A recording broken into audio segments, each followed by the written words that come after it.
Good evening students. आज हम solve करेंगे एम्बिग्रीज रीडिंग पैसेज। इस पैसेज में और ये न्यूली अपडेटेड पैसेज है और ये पैसेज मक्कड़ बुक्स के अंदर भी अवेलेबल है। इसमें 1 to 6 क्वेश्चन हैं, जो है 4 स्टेटमेंट गिवन है, उनके बेसिस पे हमें फर्स्ट 6 क्वेश्चन के आंसर देने हैं। एंड 7, 8, 9 के अंदर फिलिंग द ब्लैंक्स हैं, जिसमें हमें no more than 1 word means एक ही वर्ड फिल करना है, एक से ज़्यादा फिल नहीं करने। और 10 to 13 true false not given है। हम 1 to 6 रीड करते हैं। पहले ए 4 ऑप्शंस गिवन है। ए है amber ambergris only, B amber only, C both ambergris and amber, D neither ambergris nor amber. First question है being expensive, second add flavour to food, third used as currency, fourth being see through, and fifth referred to by Herman Melville, sixth produce sweet smell। मतलब इनके answer 4 में से select करने। तो passage read करते हैं, क्या स्टेटमेंट गिवन है। एम्बिग्रीज was used to perfume cosmetic in the day of ancient Mesopotamia, and almost every civilization on the earth has a brush with ambergris। ambergris perfume में use किया जाता था। कॉस्मेटिक होता ना, परफ्यूम कॉस्मेटिक के अंदर use करते थे। कब? पुराने दिनों में मेसोपोटामिया के अंदर। और हर सिविलाइजेशन, हर सभ्यता पृथ्वी पर इसको यूज़ करती थी एक ब्रश के साथ। Before 1000 AD the Chinese name ambergris as Langshan Hyang dragon spit perfume, as they think that it was produced from drooling of dragon sleeping on rock at the edge of a sea। 1000 AD पहले जो Chinese name एम्बिग्रीज था, वो lung सियान हियांग द्वारा दिया गया था। इसमें वो क्या सोचते थे, जो ड्रैगन जो स्प्लिट करते हैं परफ्यूम को, स्पिट मीन्स उसकी जो थूक से जो चीज़ें बनती हैं, they think that it was produced from, वो सोचते थे कि किस चीज़ से बनता है। ड्रोलिंग ऑफ ड्रैगन, जब ड्रैगन सोते हैं ना रोक के किनारे, समुद्र के किनारे जो चट्टाने वहाँ पर, उस टाइम जो वो निकालते होंगे, उस चीज़ से वो बनता था। The Arabs knew that ambergris as anbar, believing that it produced from springs near sea। अरब क्या जानते थे कि एम्बिग्रीज एनबर है, और वो बिलीव करते थे कि ये प्रोड्यूस होता है कहाँ से, समुद्र के किनारे जो स्प्रिंग्स मिलते हैं उनसे प्रोड्यूस होता है। It also get it's name from here, और उनको ये नेम वहीं से मिला है। 4 centuries this substance has also been use as flavouring of food, और कई सेंचुरीज तक ये फूड किसके लिए यूज़ किया, फ्लेवरिंग ऑफ फूड, फूड के अंदर फ्लेवर डालने के लिए, स्वाद डालने के लिए यूज़ किया गया। तो हमारे एक क्वेश्चन का आंसर आ गया यहाँ से, फ्लेवरिंग ऑफ फूड वाला। क्वेश्चन क्या है, question number 2, add flavour to food. और ये स्टेटमेंट किसने कही है, एम्बिग्रीज ओनली, उन्होंने की है। तो इसका आंसर क्या आएगा, सेकंड वाले का ए बन जाएगा। सेकंड क्वेश्चन का आंसर हमें मिल गया, flavouring of food ambergris only ने स्टेटमेंट दी है। नेक्स्ट है second passage, during the middle age European used ambergris as a remedy for headache. Middle age के दौरान यूरोपियंस क्या यूज़ करते थे एम्बिग्रीज को, कि एक रेमेडी फॉर हेडेक रिमूव करने के लिए एक दवा की फॉर्म में यूज़ करते थे।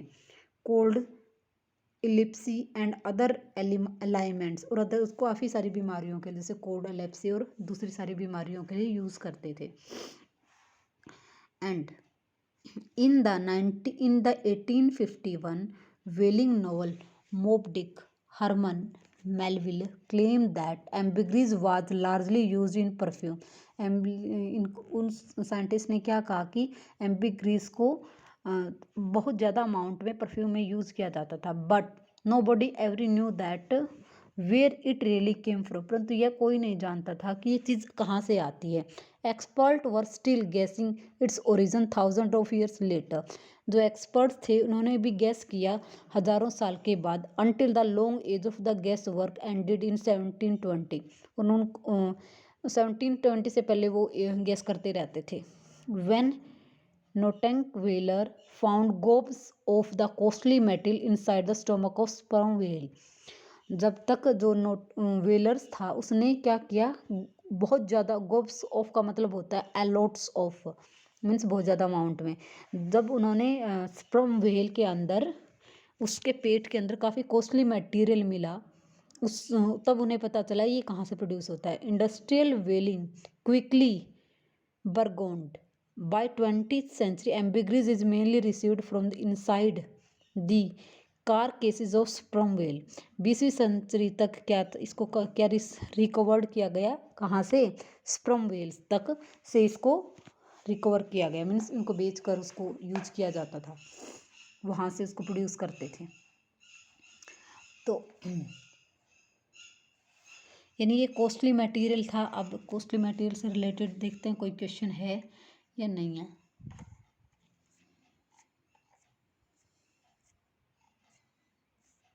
बीइंग एक्सपेंसिव, ये एक्सपेंसिव वाला मटेरियल दे रखा है, और एक्सपेंसिव तो यहाँ पे है।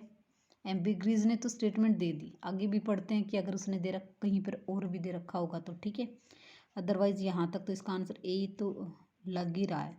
आगे रीड करते रहा, क्या पता ऑप्शन चेंज हो जाए। सी पैसेज में है, through countless age people have found pieces of ambergris on sandy beach. कई साल एज तक, मीन्स काफ़ी साल तक का पीपल, लोगों ने क्या प्राप्त किया, एम्बिग्रीज ऑन सैंडी बीच, जो रेत की बीचेस होती है ना, उन पे भी एम्बिग्रीज के पीसेस मिले। It was namely grey amber to distinguish it golden amber, उसका वाज, उनको पहले ग्रे एम्बर से अलग पहचान कराने के लिए इसका नाम गोल्डन एम्बर दे दिया गया। Another rare treasure, both of them were among the most sought after substance in the world, almost as valuable as gold.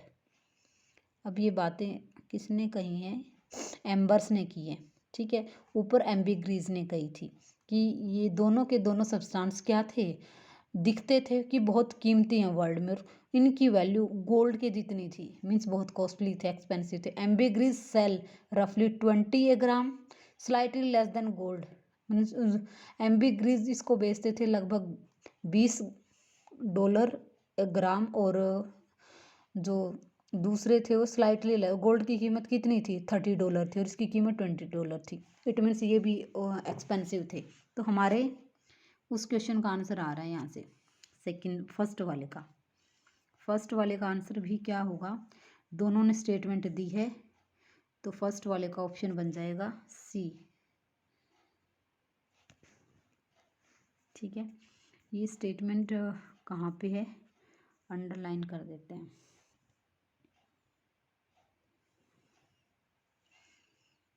As valuable as gold, यहाँ पे, और ये स्टेटमेंट हमें दी है एम्ब्रिट्रीज ने, ठीक है, और एम्बर ने भी दी है, दोनों ने कहा है लास्ट लाइन में। तो हमारे फर्स्ट क्वेश्चन का आंसर सी पैसे से निकल जाएगा। नेक्स्ट है, ambers float in salt water, ambers float करता था किसके ऊपर, नमकीन पानी के अंदर। And in old times origin of both this substance was very mysterious, और इसका ओरिजिन बहुत रहस्यमयी था। But it turned out that ambers and ambergris have little in common, परंतु बाद में पता चला कि इन दोनों के अंदर कुछ चीज़ कॉमन है। Amber is fossilised resign from trees and was quite familiar to European long before the discovery of New World. Ambergris एक फॉसिलाइज्ड रिजाइन था किसका, ट्रीज का, और ये यूरोपियन लोग इससे फैमिलियर थे न्यू वर्ल्ड की डिस्कवरी से पहले।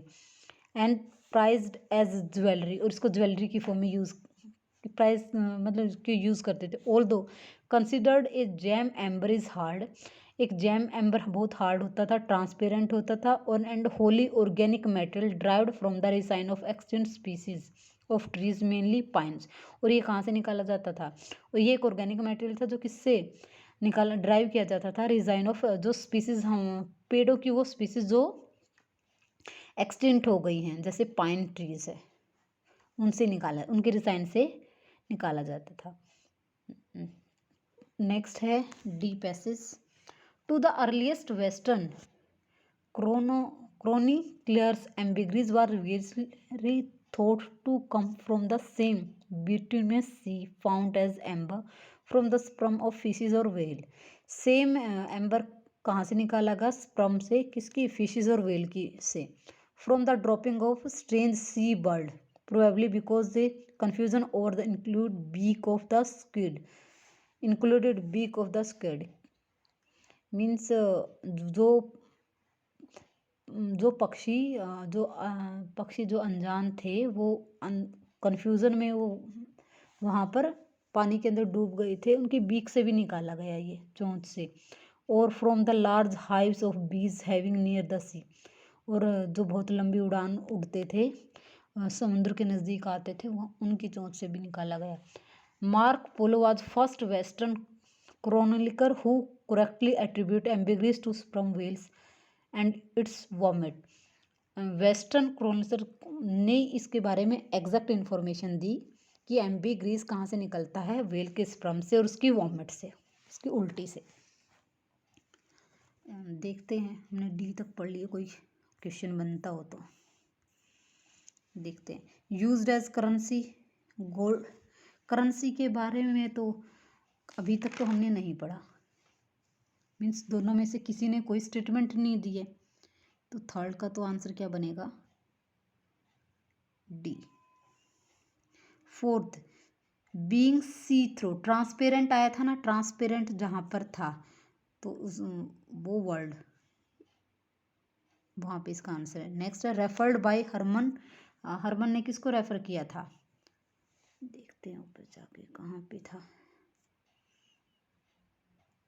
बी पैसेज में हरमन साइंटिस्ट का नाम है, हरमन ने किसको रेफर किया था? एम्बीग्रीस को, एम्बीग्रीस को क्लेम किया था। तो इसका आंसर क्या होगा फिफ्थ क्वेश्चन का? ये ऑप्शन बन जाएगा।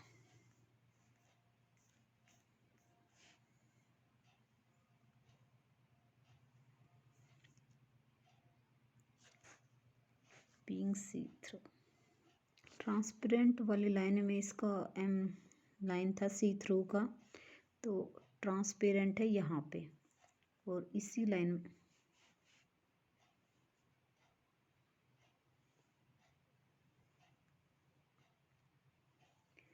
ट्रांसपेरेंट यहाँ पे है और इससे पहले दे रखा है एम्बर इज हार्ड, तो इट मीन्स उसका आंसर क्या होगा? जो हमारा फोर्थ क्वेश्चन है उसका आंसर यहाँ पे है। फोर्थ का आंसर क्या होगा? बी, एम्बर्स ने बोला जस्ट।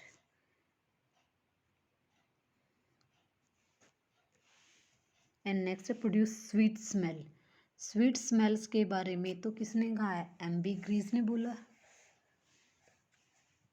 एक मिनट रीड करते हैं ऊपर। स्वीट स्मेल्स का तो एम्बीग्रीस ने ही बोला था, तो इसका आंसर क्या होगा? ए। ठीक है, ये थे सिक्स क्वेश्चन। अब seventh they sperm whale can't digest, क्या चीज़ डाइजेस्ट नहीं करती थी? ये हमने अभी पढ़ा था। Sperm whale drive from important of their intensity by, अभी रीड करते हैं ये आंसर्स कहाँ पे है। स्पर्म व्हेल,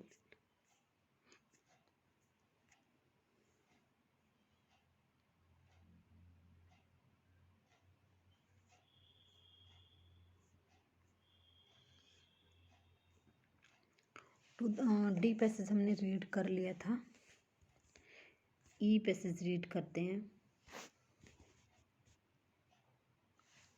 ई पैसेज है as sperm whale navigate in the ocean they often dive 2 kilometers or more below the sea level to prey on squid.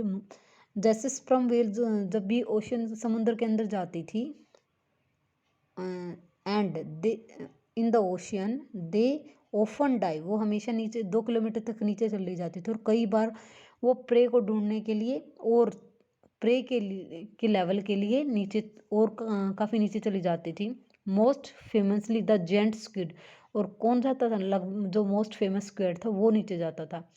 It commonly accepted that ambergris form in the whale gut और intensity as creature attempts to deal with squid beak, और उनको किसके साथ deal करना होता था, squid beak के साथ। स्पर्म वेल इंटेंसिटी वाला कुछ क्वेश्चन है हमारे पास। And sperm whale are rather partial to squid but seemingly struggle to digest the hard sharp and parrot like beak, वो उनको डाइजेस्ट करने में प्रॉब्लम होती थी क्योंकि वो जो बीक थी पैरेट लाइक बीक वो बहुत हार्ड थी और शार्प थी, बहुत तेज थी। तो हमारा एक क्वेश्चन का आंसर यहाँ से आ रहा है डाइजेस्ट द, यहाँ पे क्या आ जाएगा, बीक। वो किस चीज़ को डाइजेस्ट करने में प्रॉब्लम करती थी, बीक। इसका आंसर कहाँ पे है, ई पैसेज में। 7th क्वेश्चन पार्शियल, ये 7th का आंसर बन जाएगा। ठीक है, नेक्स्ट है आगे। It is thought their stomach juice becomes hyperactive trying to process the irritants and eventually hard rinses lumps are formed around the beaks and then expelled from the inard by vomiting। उनके पेट में कुछ problem होती थी और juice बन जाता था, hyper active था वो जूस, और वो वॉमिटिंग के थ्रू बाहर निकल जाता था। when a whale initially vomit up ambergris it is a soft and has a terrible smell।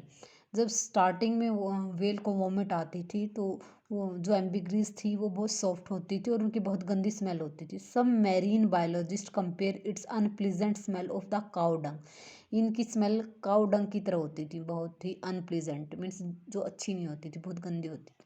But after the floating on the salty ocean about a decade, परंतु यह एक साल्टी ओशियन के अंदर कई दशकों तक बहती रही। And the substance becomes hard air and sun in a smooth waxy usually rounded piece of nostril heaven, तो ये बहुत स्मूथ भी बन गई और हार्ड बन गई एयर और सन के कॉन्टेक्ट में आने से। द ड्रग स्मेल इज, उनकी स्मेल चली गई, रिप्लेस्ड बाय, और स्मेल क्या बन गई, sweet smoothie Musk and pleasant अर्थी अरोमा। ठीक है, वो स्मेल बहुत अच्छी बन गई। उसके बाद नेक्स्ट है, देखते हैं कोई क्वेश्चन है। Sperm whales drive and irritants out of the intensity by, intensity का तो पहले आया था कहीं पे। स्पर्म वेल जो जिस चीज़ को डाइजेस्ट नहीं करती थी वो किस के थ्रू निकालती थी, वॉमिटिंग के थ्रू। तो नेक्स्ट क्वेश्चन का आंसर ये हो जाएगा 8th, वॉमिटिंग।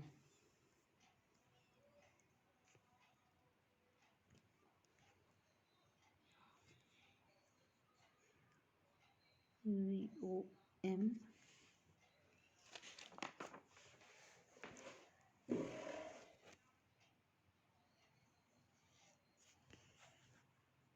IGI, स्पेलिंग आप ऊपर से चेक कर लेना एक बार। ठीक है, नेक्स्ट है vomits from well gradually blank on contact of air, किसके कॉन्टैक्ट में आता था, एयर के कॉन्टैक्ट में आता था, और ये तो भी हमने पढ़ा था ना, और हार्ड बन जाता था आने के बाद।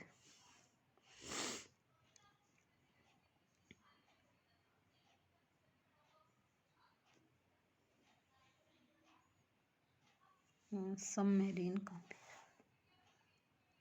The substance hardens with air, तो यहाँ पे हार्डन्स हार्ड बन जाता था, ये रहा हार्डन्स, ये आ जाएगा 9th का क्वेश्चन। ठीक है, अब नेक्स्ट रीड करते हैं, true false and next. Most ambergris come from the dead whales today,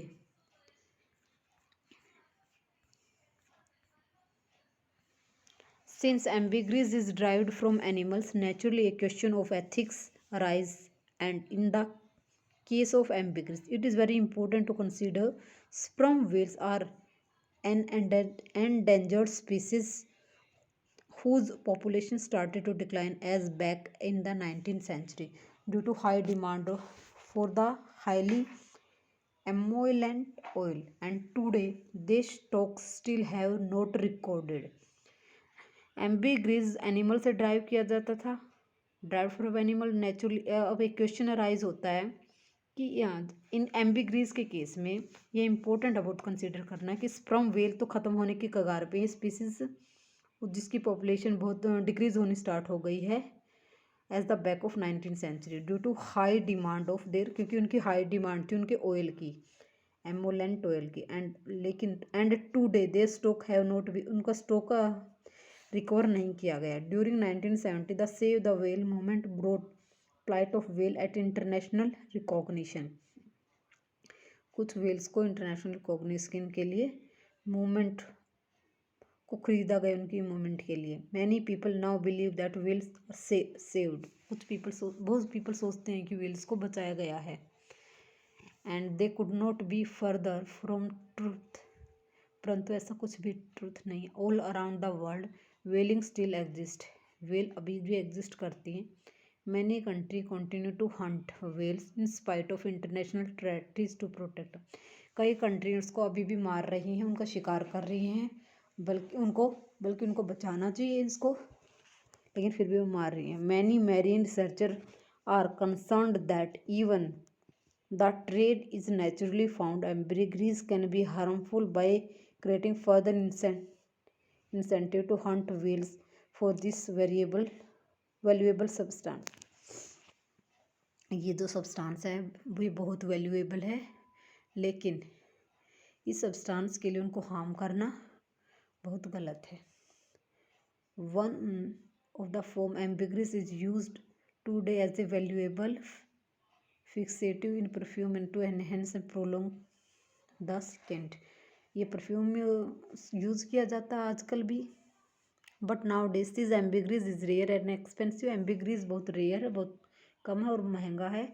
big fragrance supplier make most of the fragrance in the market today to delineate for the reason of the cost availability of murky legal issue. Most perfume add a chemical derivative which mimic the properties of ambergris. वो जो perfumes के अंदर है ना, कुछ chemical मिलाते हैं जिससे उसकी स्मेल एम्बीग्रीज जैसी आती है। As a fragrance consumer you can assume that there is no natural ambergris in your perfume. आप देख सकते हैं कि आपके जो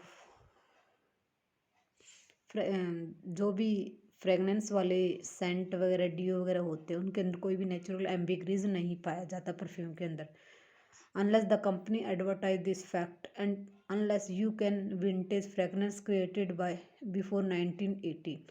If you are wondering if you have been wearing a perfume with this ingredient, you may want to review the scent collection. Here a few of some of the top ambergris perfume उनके नाम दे रखे हैं, ठीक है, यानी कि आजकल chemical से मिलाया जाता है। तो आजकल जो है उन most of the ambergris come from dead animal. ये तो आंसर क्या हो जाएगा? ट्रू, डेड से ही मिलता है। एम्बीग्रीज मोर एक्सपेंसिव देन बिफोर, ऐसी कोई स्टेटमेंट गिवन ही नहीं है, हमने होल पैसेज रीड किया है, तो ये बनेगा not given. Ambergris is still most frequently used ingredient in perfume and production today. आजकल तो वो मिलता ही नहीं है, तो उसकी जगह केमिकल यूज़ करते हैं, इसलिए इसका आंसर बन जाएगा false. New uses of ambergris have been discovered recently. Ambergris ही अवेलेबल नहीं है, तो उसके नए यूज़ कहाँ से डिस्कवर किए जाएंगे? तो ये आंसर भी क्या बनेगा? Not given. देखो 11, 13 तो नॉट गिवन है, लेकिन केमिकल वाले से 12th क्वेश्चन का आंसर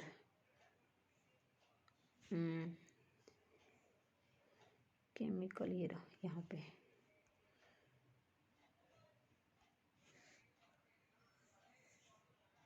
यहाँ पे हमारे पास 12th क्वेश्चन का आंसर है। ठीक है। और वेल सेव्ड